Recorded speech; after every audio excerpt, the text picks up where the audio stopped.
So here it is, the T-49, otherwise known as what happens when you take a 152mm gun like the KV-2 has, put it in a light tank, and make it go 72 kilometers an hour.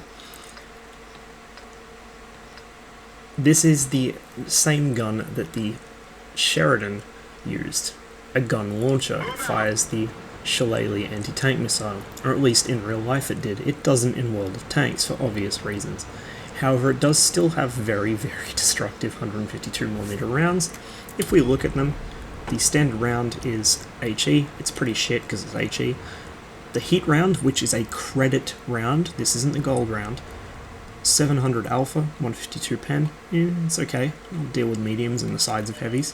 And then the gold round is actually this high explosive round, which is 910 alpha. Its pen isn't very good, but it's enough to pen the back of most mediums, the sides of Panthers, or the side and rear of an E5. Now, as for what I'm doing this match, I've decided to come field as a light tank with not the best gun handling. I decided scooting around city like I would in my Bulldog is not really the best play here, and I think my mission was to spot a certain amount of damage for my platoon mates or something. And so I try out this cluster of bushes. As it turns out, this cluster of bushes is a fucking fantastic spot that can see pretty much the entire field and also anything that pokes around the corner of the wall there. This is a really good spot I will be using again. A lot of people go for the bunkers, as the enemy T-54 lightweight did. It's basically suicide because you're out in the open, in the middle of the field, don't really have much cover. It's predictable, everyone knows you're going to do it. Whereas if you're sitting in this cluster of bushes, they know they're getting lit, but they don't know where from until you fire your gun. Which I was really tempted to do here. I really, really wanted this AMX to back up. I really desperately wanted to use my gun this match. As you can probably imagine, I was just desperate. This wasn't my first match in the T-49, it was my second. My first match in the T-49, I managed to drive right up to an AMX 1390 while he was distracted and ammo rack him from full health. And that was the moment I fell well and truly in love with this tank. And I couldn't breathe for laughter for about 30 seconds. With the AMX finally dealt with, I decided to scoot across the field, see what I can see along the way, and maybe get shots if I can. I'm going to struggle with these TDs, particularly the JPE. Even his side armor is really too thick for me to effectively pen. But if I get a lucky shot on the E3, I might be able to hit the raised engine deck, which has got basically no armor whatsoever. And if I can hit that, oh, I'm going to have a good time. Although I'm going to have trouble penning the JPE even with heat, I do take the shot. As expected, doesn't go through. He was also turning, and it was kind of a ropey angle to begin with. Meh. I'm not concerned about my ammo count in this game. If it comes to the point where the T-49 is expected to carry the whole team, I think we've got bigger problems. I look for another shot here on the JPE, but he gets tracked and dealt with by R268. And here's the E4. Doesn't look like I'm going to be able to easily pen the side of his turret. I was hoping I'd be able to get him through the side of the turret, as it's a relatively large target, but nope. And a very poorly aimed shot there. He begins pushing on Prime Law, and so I'd like to help out in whatever way I can. So I go for the E3, and there you go, there's that raised engine deck. You can see the penetration marker go to green, but I just don't have the opportunity I need, and the E4 quickly snaps a shot off at me. In any case, Ren Zero's got the E3 dealt with. Ren was actually firing over my head and asking me if he was hitting anything. He couldn't render them, he was just guessing where they were and shooting. So pretty impressive shots.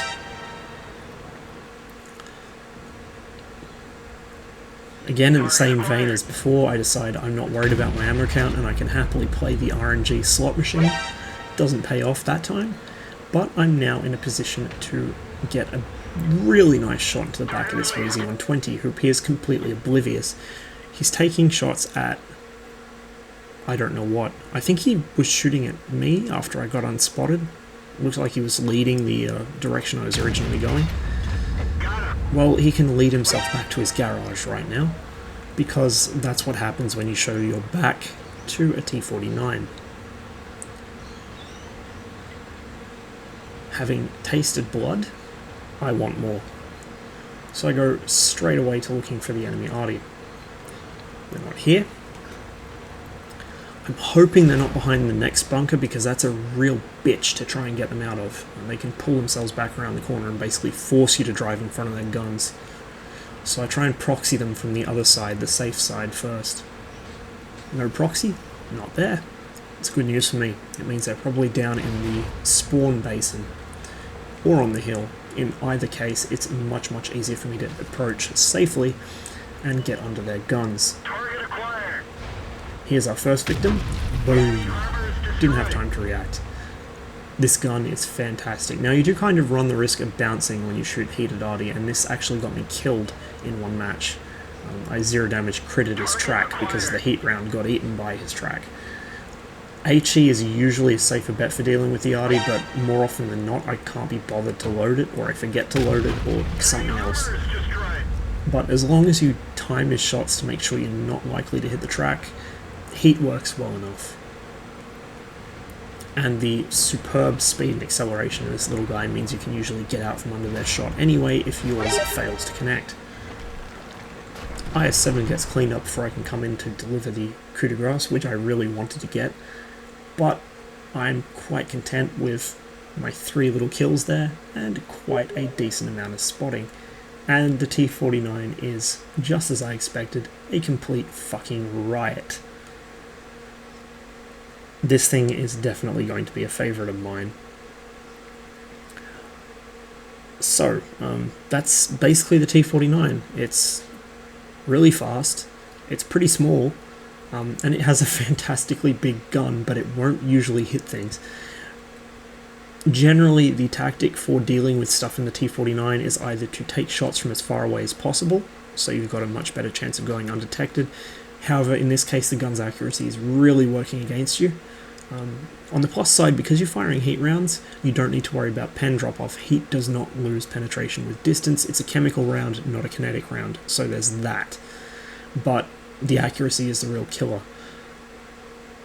On the other hand, when it comes to closer range engagements, you want to get as close as possible. Treat it like it's a turreted ELC. Well, the ELC has a turret, but treat it like it's an ELC with a turret that goes all the way around.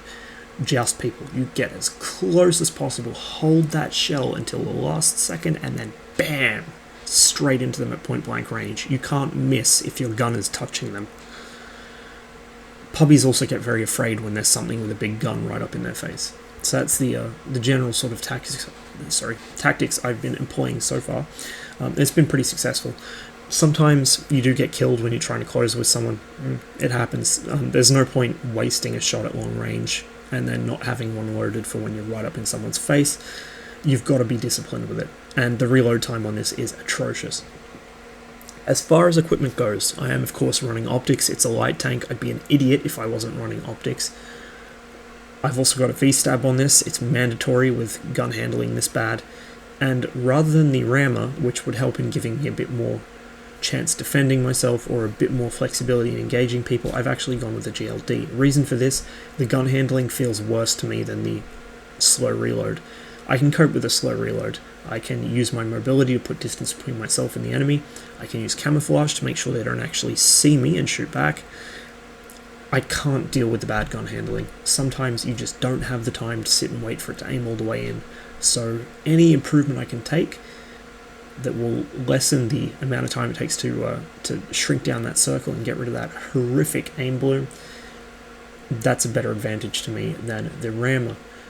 And really, if you're in a situation where you need a rammer that badly in a light tank with a high alpha gun, you've probably fucked up. In the Bulldog, yep, makes sense. It's a high rate of fire gun, and so maximizing your DPM, good idea.